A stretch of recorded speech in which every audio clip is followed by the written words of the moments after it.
मैं नाम अरुण, मेरा नाम अक्षय, वॉचिंग दिल्ली रिएक्शन। तो बेसिकली आपने आज का टाइटल पढ़ लिया होगा, किस टॉपिक पे रिएक्ट करने वाले हैं। आज हम रिएक्ट करने वाले स्टडी आई की वीडियो के ऊपर, जिसका टाइटल वही रहने वाला है, India stands with Iran says PM Modi after Iran president death. तो भाई देखा है तो भाई ईरान के अंदर बेसिकली अभी क्या होता है, आज से 2 या 3 दिन पहले कहते हैं कि भाई क्या हेलीकॉप्टर डेथ के अंदर इनके प्रेसिडेंट समेत जो इनके जो क्या होता है फॉरेन जो वो थे ना, कहते हैं फॉरेन मिनिस्टर, उनकी भी डेथ हो चुकी है। जो कि जबकि देखा जाए तो 3 हेलीकॉप्टर थे, 3 में सिर्फ प्रेसिडेंट का हेलीकॉप्टर ही गिरा था।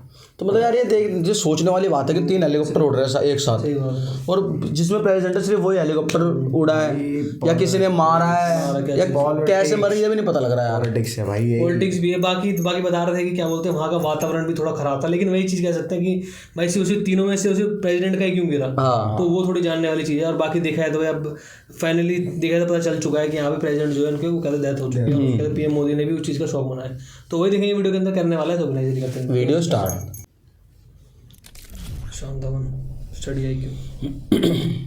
नमस्कार नहीं, welcome you all to study IQ। मैं हूं प्रशांत धवन। नाउ जैसे आप लोग जानते हैं, ईरान आज के समय एक बहुत ही ज़्यादा मुश्किल टाइम से गुजर रहा है। इनके प्रेसिडेंट, इनके विदेश मंत्री दोनों हेलीकॉप्टर में मारे गए हैं।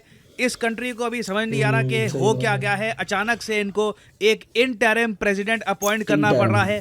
पूरा देश 5 दिन तक अब शोक मनाएगा। There will be a 5-day mourning period जिसमें ईरान अपना फ्लैग आधा नीचे रखेगा दुनिया भर की एम्बेसीज में।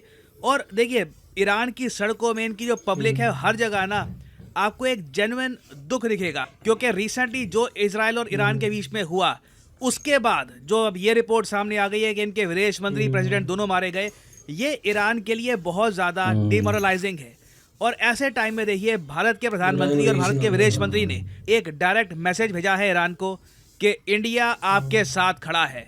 India stands with Iran. PM Modi condoles president Ebrahim Raisi's death. Now obviously यहाँ पे आपके माइंड में एक बात आएगी, अच्छा चाबहार, ठीक है, चाबहार पोर्ट हमारे लिए इतना इंपॉर्टेंट है कि ऑब्वियसली ईरान के इस दुख भरे समय में इंडिया ईरान के साथ खड़ा होगा। चाहे मैं आपको ये बता दूं, जब ये न्यूज़ रेडिट पर या ट्विटर पे और सोशल मीडिया प्लेटफॉर्म में सर्कुलेट करी गई, कई अमेरिकन्स ने इंडिया को भला बुरा कहा कि इंडिया ईरान के साथ क्यों खड़ा है, इंडिया ईरान के सपोर्ट में क्यों आ रहा है। मगर मैं उन लोगों को भी इतना ब्लेम कर नहीं सकता, क्योंकि वेस्टर्न कंट्रीज को पता नहीं है कि इब्राहिम रईसी ये कितने ज़्यादा बड़े फ्रेंड थे इंडिया के, और इन्होंने अपने टेन्योर में ईरान और इंडिया की फ्रेंडशिप को इम्प्रूव करने में जितना इनके पास रूम था, देखो in the end Iran second most sanction country है दुनिया में, रशिया के बाद FATF की ब्लैक लिस्ट में है ये। USA ने बाकी कंट्रीज को ये भी कहा है कि ईरान से ऑयल परचेज मत करो।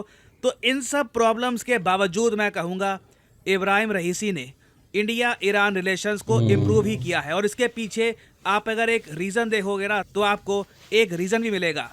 इब्राहिम रईसी देखिए प्रेसिडेंट बने थे ईरान के 2021 में। और वैसे मैं आपको एक बात बताता हूँ, आप अगर एनसाइक्लोपीडिया में, किसी भी एनसाइक्लोपीडिया में इब्राहिम रईसी के बारे में सर्च करोगे, तो वहाँ पे आपको दिखेगा कि इनका जो निकनेम है, जी हाँ, इनका निकनेम ये है तेहरान का कसाई, द बुचर ऑफ तेहरान।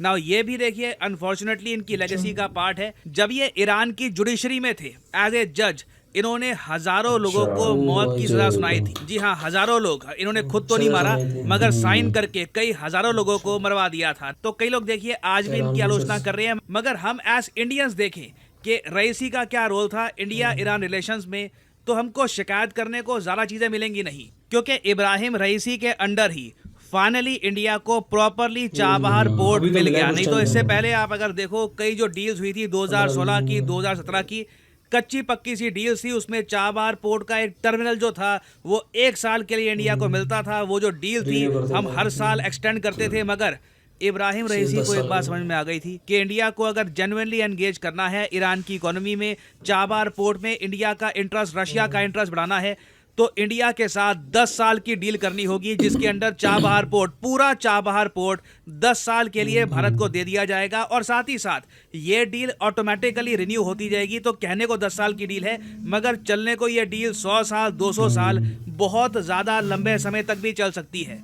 और मैं आपको ये बता दूं, और ऐसा नहीं है कि कोइंसिडेंस है कि जब इब्राहिम रईसी ईरान के प्रेसिडेंट थे तब ये डील हो गई। आप अगर इब्राहिम रईसी की फॉरेन पॉलिसी देखोगे रिगार्डिंग इंडिया, तो उससे साफ पता लगता है कि इंडिया के मामले में इनके दिल में एक सॉफ्ट स्पॉट था। आप अगर इब्राहिम रईसी की अर्ली लाइफ देखो, तो ईरान का एक प्रोविंस है खोरासान प्रोविंस, ये वहाँ से बिलोंग करते हैं और ये एक ऐसा प्रोविंस है जिसके हिस्टोरिकली इंडिया के साथ टाइज है। बहुत सारे पारसी कम्युनिटी के लोग जो आज के समय भारत में रहते हैं, जो कई सदियों पहले ईरान से भाग के इंडिया में आए थे, उनमें से बहुत सारे लोग एक्चुअली खुरासान से बिलोंग करते हैं। और खुरासान में आप देखोगे इनके खाने पीने में, इवन काफ़ी हद तक वर्ड्स में भी, लैंग्वेज में भी आपको कहीं ना कहीं इंडिया का इन्फ्लुएंस मिलेगा। और इसलिए 2021 में, अगस्त 2021 में, मुझे आज भी याद है, जब ईरान के प्रेसिडेंट की स्वेरिंग इन सेरेमनी थी, ओथ टेकिंग इनकी हो रही थी, इनको शपथ लेनी थी एज ईरान प्रेसिडेंट, इन्होंने कुछ कंट्रीज को इनवाइट किया था एज स्पेशल गेस्ट। इंडिया उनमें से एक था। उस वक्त इंडिया के विदेश मंत्री डॉक्टर एस जयशंकर ने रिप्रेजेंट किया था इंडिया को in the swearing in ceremony. और उस टाइम मैं आपको बता दूं, इंडिया के सामने धर्म संकट आ गया था, क्योंकि हम क्या करते, अगर हम स्वेरिंग इन सेरेमनी, अगर PM Modi swearing in ceremony को खुद अटेंड कर लेते as prime minister of India, तो प्रॉब्लम आ जाती, यूएसए बहुत ज़्यादा नाराज़ हो जाता, इसराइल नाराज़ हो जाता। हमने बैलेंस स्ट्राइक करने की कोशिश करी, जयशंकर साहब को भेजा, जबकि कई और कंट्रीज़ के जो लीडर्स हैं, प्रेसिडेंट हैं, प्राइम मिनिस्टर हैं, ये गए थे ईरान की स्वेरिंग इन सेरेमनी में। मगर प्रेसिडेंट रईसी ने इंडिया की जो आप कह लीजिए कंपल्शन है, इसे समझ लिया। इन्होंने ज़्यादा कुछ कंप्लेन नहीं करी कि देखिए विदेश मंत्री को क्यों भेजा है, पीएम क्यों नहीं आए। उसके बाद भी आप देखोगे, जब इब्राहिम रईसी रिसेंटली पाकिस्तान में गए, शहबाज शरीफ ने बार बार इनके सामने कश्मीर का इशू रेज करने की कोशिश करी, मगर इब्राहिम रईसी ने अपने मुंह से एक बार भी कश्मीर वर्ड अटर नहीं किया। तो ये इस लेवल की आप कह लीजिए सेंसिटिविटी रखते थे ये इंडिया के इंटरेस्ट को लेकर। अगेन मैं ये नहीं कह रहा कि ये शिंजो आबे जैसे इंडिया के फ्रेंड थे, नॉट लाइक दैट, मगर अपनी कैपेसिटी में मैं कहूँगा एक बहुत ही फ्रेंडली ईरानियन प्रेसिडेंट थे फॉर इंडिया। और ऐसा नहीं है कि इंडिया ने ईरान को रईसी के टेन्योर में कुछ दिया नहीं है। हमने देखिए जहाँ भी ईरान की हम हेल्प कर सकते थे, हमने कोशिश करी हेल्प करने की। जो एससीओ ग्रुप है, शंघाई कॉरपोरेशन ऑर्गेनाइजेशन, उसका एक फुल मेंबर बनना चाहता रहा ईरान। तो इंडिया का जो ये जब टाइम आया इस समिट को होस्ट करने का, एससीओ को होस्ट करने का वर्चुअली, उसी समिट के दौरान ईरान को एक परमानेंट मेंबर बना दिया गया ऑफ एससीओ, और ईरान ने इसके लिए इंडिया को थैंक भी किया था। और अब वैसे मुझको यहाँ पर एक बात ये ऐड करनी पड़ेगी कि रईसी के जाने के बाद अब ये देखना होगा कि यूएसए के प्रेशर के अंडर इंडिया किस तरीके से नेविगेट करेगा चाबार पोर्ट का इशू। पॉसिबिलिटी है, अगेन मुझे पता नहीं कि ये होगा या नहीं होगा, बट सिंस यूएसए ने वार्निंग दी है कि ये सैंक्शंस लगा सकते हैं over Chabahar deal between India and Iran, तो अब देखना होगा कि सिंस ईरान की साइड से जो एक कंटिन्यूअस लीडरशिप थी अभी के लिए गायब हो चुकी है। क्योंकि अगेन मैं यहाँ पर ये भी कहूँगा, ना सिर्फ प्रेसिडेंट, विदेश मंत्री भी जा चुके हैं इनके। तो अब आने वाला टाइम देखिए बहुत ही इंटरेस्टिंग होने वाला है। कुछ महीने देखना होगा कि यूएस चाबार इशू को लेकर इंडिया किस तरीके से नेविगेट करेगा। और वैसे मैं आपको ये बता दूं, India will miss Ibrahim Raisi, he was a friend of the Republic of India. और फाइनली यहाँ पे मैं आपसे एक क्वेश्चन भी पूछूंगा। क्वेश्चन ये है कि विलियम लाई, ये नाम आजकल बहुत ज़्यादा न्यूज़ में आ चुका है, दुनिया भर में इन पे आर्टिकल पब्लिश हो रहे हैं, क्योंकि हाल ही में ये बन चुके हैं प्रेसिडेंट ऑफ विच कंट्री। ये है यहाँ पे आपकी ऑप्शन, न्यूजीलैंड, ताइवान, जापान या फिर south Korea. William lie is the new president of which country? Comment section में करिए उत्तर। जो लोग सही आंसर देंगे उनकी कमेंट को मैं हार्ट दे दूंगा, ताकि बाकी लोग समझ पाए कि सही उत्तर क्या है। वाकई में वीडियो काफी चीज़ देखने में भाई इसकी, और जिस तरीके से भाई देखा जाए तो भाई वाकई हमारे अच्छे रिलेशन थे यार। पोर्ट भी अपने हाथ में आ गया तो और अच्छी चीज़ है। अब यार हर साल परेशान होते थे वो पोर्ट के लिए, हर साल रिन्यू करवाते थे। अब भाई वो पोर्ट 10 साल के लिए आ गया। और इब्राहिम रईसी ने यार जो इंडिया के रिलेशन है ना उसके साथ जो उन्होंने अच्छे करे हैं डे बाय डे। ऐसा नहीं है कि हाँ भाई वो सिर्फ हम ही सपोर्ट कर रहे हैं, उन्होंने भी सपोर्ट करा। जब वो पाकिस्तान दौरे पे गए थे उन्होंने एक बार भी कश्मीर का नाम नहीं लिया। बिल्कुल, ये बहुत अच्छी चीज़, सोचने वाली चीज़ होती है। और काफ़ी लोग हैं जो भाई इस चीज़ को लेकर क्या ट्रोल भी कर रहे हैं, तो इसी गलत है भाई।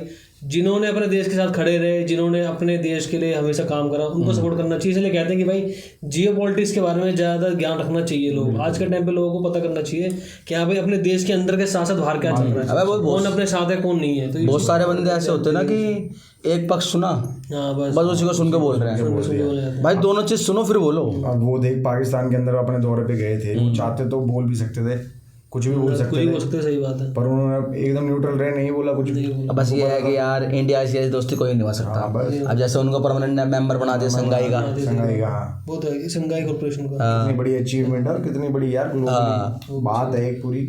सही बात है इस चीज़ का। तो वाकई में देखा जाए तो, और प्रेसिडेंट ही नहीं, साथ साथ इनके क्या बोलते हैं फॉरेन मिनिस्टर ही बने, तो भाई उनके लिए भी शोक रहेगा। मतलब मेन लीडरशिप ही गायब हो गई यार, ये देश से पूरी लीडरशिप ही चले गई एकदम से। तो इससे देखा जाए तो सबसे ज्यादा देश दो खुश होंगे मेरे ख्याल में, ज्यादा मुझे लगता है। एक क्या इजराइल और देखा जाए तो एक होगा यूएस, क्योंकि भाई इनसे भी पूछा गया था कि क्या चीज चल रहा है, जिसमें इन्होंने इनका कुछ दुखी लगे नहीं, ना इन्होंने कोई कमेंट करी ट्विटर के ऊपर कि हाँ भाई हम दुखी है, बल्कि इंडिया ने ट्वीट करा तो उसको ट्रोल कर दिया, करते हैं वही चीज़ है। बाकी देखा जाए तो भाई यही चीज़ होता है कंट्रीज के अंदर, भले ही जनता कितना लड़ ले लेकिन कुछ पता नहीं होता एज अ गवर्नमेंट किससे क्या संबंध चल रहे हैं। तो थोड़ा सोच समझ के करना चाहिए और जियो पॉलिटिक्स में ज़्यादा ध्यान दोगे तभी जाकर के फायदा रहेगा इस चीज़ के अंदर। सही बात। तो आए भाई वीडियो चलिए शेयर करें, वीडियो को लाइक करें, ज़्यादा से ज़्यादा शेयर करें, ज़्यादा कमेंट करें, और देखा जाए तो दोस्तों वीडियो बहुत अच्छी लगी। तो आज के लिए इतना ही, बाय।